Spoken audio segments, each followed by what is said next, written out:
Now, this is a very complex matter, and we must be very clear that Rolf Harris has not been convicted of anything and has in fact denied all charges. However, few of us, I suspect, are unaffected by what's been tabled in these court cases. In fact, most of us would be genuinely bewildered by the values that have been articulated. Attractive, charming personalities whose alleged predatory behaviour has supposedly been allowed to continue unchecked for years. Now, Tim, why are we so shocked when you really think about it? I think we get familiar with people's public personas, and in our heads we associate people with the image that they depict when they perform. So when something that's contrary to that image emerges, it truly disturbs us. I think it's a reminder, though, that we don't genuinely or truly know what or who someone is, even if we may be familiar with their performances in public.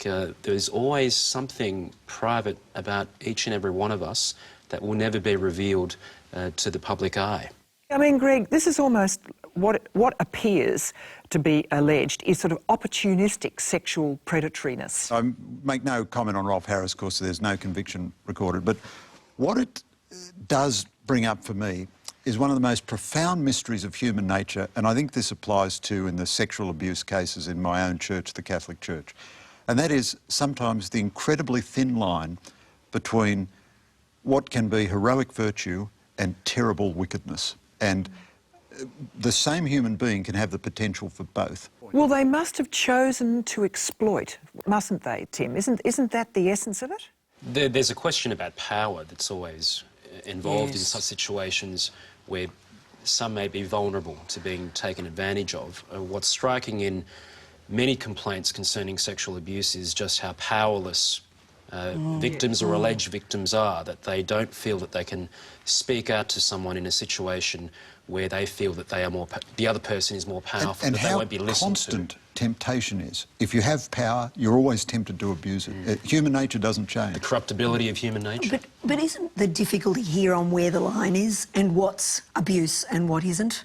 And, I mean, some stuff, it's really easy. You know, there's bad abuse, easy to work out. Always wrong to molest children. Yeah, That was sorry. Yeah, I don't think the children thing is in a way. Absolutely.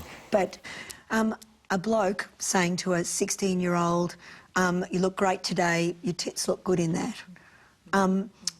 Not okay, but might have been 20 years ago. We would now perceive that was over the line and was sexual harassment. Now, you know, even 20 years ago, Kate, if someone had said that to my sister or my mother or something, I'd have been pretty unhappy about it. I accept your point, but it happened, and it happened a lot back then. I mean, do you think there's a generation of older people who might be watching tonight who are genuinely confused, Kate, about what is acceptable? It's also important to remember us as a society thinking about and talking about where the line is, and the line does change in different... Do you think so? Look, maybe it shouldn't have, but what we know that some of the things that might have been acceptable 20 or 30 years ago are certainly not acceptable now, and absolutely rightly so. Things like comments that you might make to women in the workplace that we would now perceive is actually sexually explicit, 20 years ago may not have been seen the same. Now, maybe they should have been seen that way 20 years ago, but society has changed. Nowadays, I expect there'd be lots of people who would be very, would stand back and not give The big hug, the Rolfie. The Rolfie hug. Whereas big hugs were seen as quite reasonable once upon a time, and now, you know, there's lots of teachers who would say to you, it's really hard not hugging a child who's crying, but now about that. And I think as a society we have to have that debate about what's all right and what isn't. OK, well, look, I think that's a work in progress. And I would invite you to join the discussion on our Compass Facebook page or on Twitter using the hashtag ABC Compass. Or you, of course, can have your say on our website message board about these matters we've been discussing and more tonight. You're watching Moral Compass, where we're going to move on and look at how far some religious leaders are prepared to go for what they believe. Australian religious leaders are no strangers to political protest. But in the past few months, they've gone a step further, consciously breaking the law to draw attention to issues of concern. In March this year, the group Australian Religious Response to Climate Change organised a multi-faith prayer vigil in northern New South Wales in support of the Laird forest blockade. Several were arrested. I actually serve God before I serve man. Last month, separate sit-ins or pray-ins at 4 electoral offices, including the Prime Minister's and the Leader of the Opposition's, saw the arrest of a number of clergy, including a nun. You've been asked to leave this premises. Okay. If you fail to comply with this direction, you may be committing an offence. Do you understand that? Yes. Now, religious leaders played a big role in anti-Vietnam War protests during the 1960s and 70s, but we haven't seen this kind of action for a while. Greg Sheridan, do you think it's appropriate? Look, I think the job of religious leaders, in my opinion, and each human being must decide the thing for themselves, but in my opinion, the job of religious leaders is religion. I tell you what, you've got a million people telling us about politics, but if an individual religious person feels a certain issue of public policy is so significant that they want to act out that way, that's fair enough. I don't see that as any different from any other citizen, really, and they still need to behave ethically within their own protest. My initial sympathy in these circumstances always goes to the police. And one great thing I can say about religious demonstrators is at least they don't try to commit violence on the police. Susan Connolly, you've occasionally been very public in your concern over East Timor. What went through your mind? Did you wrestle with that, whether it was appropriate for a Josephite nun to do that? Not really. I didn't wrestle with it. It wasn't the only activity I engaged in. There were visits to politicians, there was letter writing to try to get the story out. But I agree with Greg that violence, Kate and I were talking about this, violence is totally inappropriate in any of those situations. And I've been in a situation myself where, you know, you had to just say, we're not going to have violence here. But and did you prevail? Yes, right. Yes. But the actual act of going public is very, very important. I mean, and going Why? public... Because some might say, well, no, sorry, sister, I think your job is religious, yes. and it should be a last gasp effort for you to go out in the street. Anything that affects the life and welfare of people, I think is tremendously important to God. And the God I believe in was one who was accused of sedition by the government and of blasphemy by the religious leaders, and he was crucified. He also said, give unto Caesar what is Caesar and give unto God what is God. Yes, but the accusations against him were from everywhere, and even his own followers left him, so he was left. But he is the God that I follow. Jesus Christ is God. And when it comes down to, say, for instance, children in detention, I know there are terrible problems about this whole thing, but these are children. People going mad in detention centres. There are issues that I believe that it would be wrong for me not to get involved in. Kate? I accept what you're saying, but I mean, this is an incredibly difficult issue. And I think where I get frustrated with religious leaders using their leadership without coming to grips with what the challenges of these difficult issues are, not putting options forward, seems to me a step too far. How would you wrestle with the competing interests here, Tim? Well, a mature society should be able to acknowledge that there are different dimensions to a policy or political debate, and they're not purely political. Sometimes the moral dimension matters as well, and I think when religious leaders enter political debates, for example, debates concerning asylum seekers, it's to remind people that there is a moral dimension at play as well, and we should in fact, be aware of the danger of sterilising our public debate and ripping out the morality from our public debates, because it's healthy to be reminded that there are human consequences to issues. You're right, I think what you say is right, but let me offer this anecdote. I've recently changed, I'm an irregular churchgoer, but I've recently changed the church I go to, because the church I used to go to, in my opinion, the priest was so browbeaten by the by the reputational damage the church has taken over abuse and everything, that they just preached a political sermon every week. So I've gone to another church. Now, OK, that's, if you like, the market taking care of the problem. But I don't think that priest helps anybody by giving us an amateur commentary on complex political issues instead of actually talking about the gospel. I'm not sure that churches or other religious bodies are necessarily there to provide clear-cut answers to wicked public policy problems. I think the role is to, in fact, ask questions or to ensure that people reflect on the values that they bring to the debates. It should be to clarify what is at stake morally. But are they stepping into the debate as religious leaders or as people? And I think that's where the difference Or lies. are they quasi-political leaders? Well, I mean, that's the it's very tricky, don't you think? But can I just come in there? I'm just grappling with that about the difference between, like, speaking on behalf of a church and speaking yourself. And, I mean, that's a difficulty I always find. I'm not speaking on behalf of the Sisters of St Joseph or the Catholic Church, and yet at the same time I am formed by them and informed by them, that's true. and the perception of people will be, oh, you know, either rightly or wrongly. There are plenty of people who don't agree with me. Rightly or wrongly, the perception is there. So you can't get away from your own baggage, and you just got to take that. What about the religious leaders that were arrested on the climate change issue then?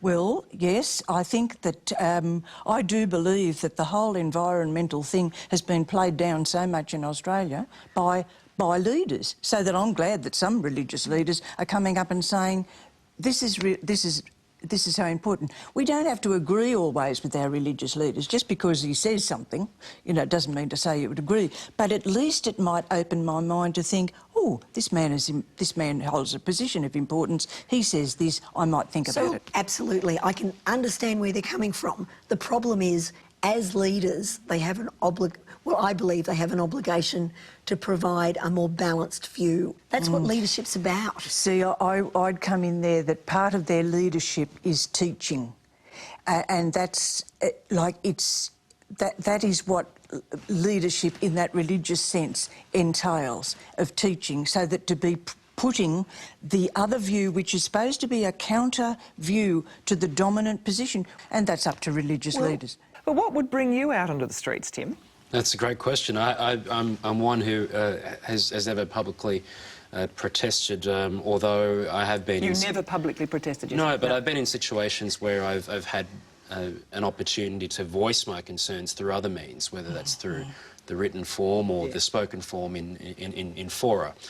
So I guess in that sense, I've enjoyed the privilege of having access to public debate in a way that not everyone has. But I think it has to involve something deeply offensive against humanity for me to come out and protest, and I would regard protest as an additional means of expressing my views, having exhausted the normal means of And most making protest is lawful anyway. Most protest is just I mean, if you engage in a lawful protest or march... That's part of democracy. That's, exactly. you know, that's just like writing an op-ed, you know. And Kate, is there something that you would, you know, offer that would so draw you out? Women's right to abortion. Right. Been there before, you know, that's something. And also for me, drug law reform, not treating people with addictions as criminals. OK, well, I think we might leave that little thorny one and move on to something I think might surprise, a major public health concern, obesity, but it is also an issue fraught with value judgments. Here's a short summary. I'll just move this so you can see me.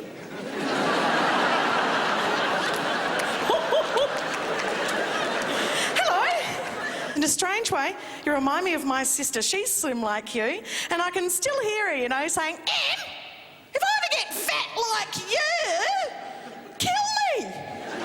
So I did.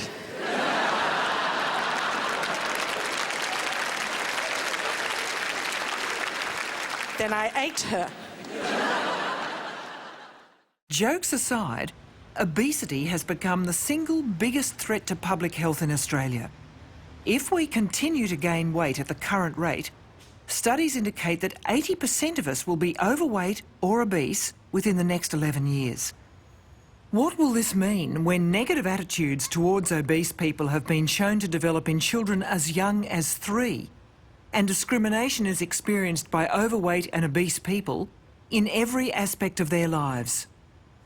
So, has it become okay to pass judgment freely on people who are overweight in our communities, whether it's television shows urging them to change, or the constant discussion about diet in magazines, or ghastly stories about the super obese? Are we becoming a society that feels free to point the finger at others' bodies? I mean, Kate Carnell, is this the last acceptable prejudice? It's not acceptable, and it's really, really damaging. I've spent the last 3 years of my life working as a CEO of Beyond Blue, and I can guarantee to you that a very large amount of depression and anxiety in our community is based upon discrimination, people being discriminated against, and a chunk of that is based upon body image. Well, I mean, Tim, do you think that fat discrimination is becoming acceptable? I mean, one could argue, but The Biggest Loser is a very interesting example, you know, of a sort of reality TV that I think is riddled with problems about the way it treats people. Agreed. Yes. I think there's something in our popular culture which revels in the humiliation of others for supposed deficiencies or moral failure. Or moral failures, indeed. And overweight status is a proxy for something else, laziness or a lack of discipline, and so on. Now, is it a new form of discrimination? That's an open question. I think when we talk about discrimination, it's usually with reference to immutable or intrinsic qualities of the person, things like race or sex, or whether you're able-bodied. For example, what sets fatness or obesity apart is that there's some measure of contribution that comes from an individual as well. But we shouldn't be moralising it in the way that has been happening. I think it hurt Kim Beazley politically. I think Kim Beazley is a fantastic political leader, a great guy, a fantastic contributor. But I do think his size counted against him. Well, Premier Barry O'Farrell said he had to lose weight in order to become And so did Joe Hockey. So they perceived that they needed to get their weight back under control. But look, I think discrimination for anything, on any basis, is a problem. It's a problem for mental health. I had anorexia as a teenager, so I know this pretty well. This body image bit is a huge problem, whether it be underweight or overweight. You know, this business that we judge people dramatically on the basis of body image and discriminate against them is not all right. See, Susan, in Christianity, gluttony is one of the 7 deadly sins. So, it's in various big religious traditions. So, is there a moral dimension to it? I think there is a huge moral dimension to it.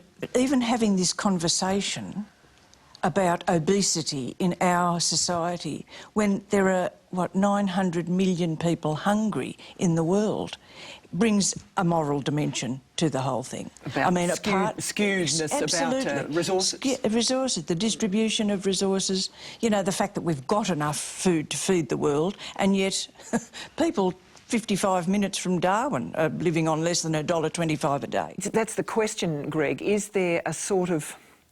If it is one of the 7 deadly sins, it suggests that the individual has a duty to themselves to be prudent with their attitude to food. Well, I think that's true. I think, you know, life is a gift from God, and you've got to respect the gift. But I don't think you should be judging other people either. You know, Les Murray, the greatest Australian poet, who was certainly an amply built man, wrote a wonderful poem hyperventilating up Mount Parnassus, which was a celebration of being large. And it contains the line, "Never trust the newly thin." And I have to admit, I belong to this category myself. Yes, because congratulations.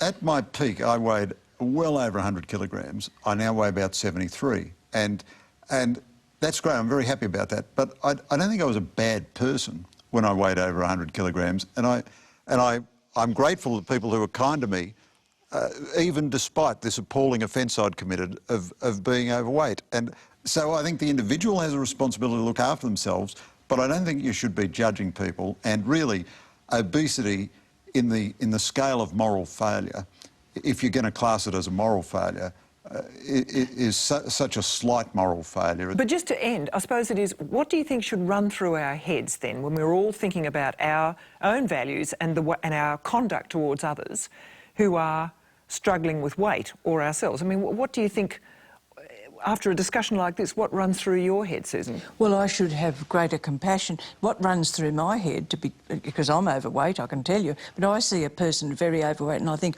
oh, I'm not as bad as them. I mean, that's true. Greg? It is an enormous gift to be good looking. It's never a gift I've suffered from myself, but it does make a big difference to your success in life. And I think, you know, we've got to even the scales a bit. So be kind to large people. Small envy just creeping in there. Kate? I think we've really got to see discrimination against people who are overweight the same way as we see discrimination against people on the basis of sex, age, gender, you know, and so on. It is discrimination and it is causing harm. Tim? Be kind. You could be fat yourself.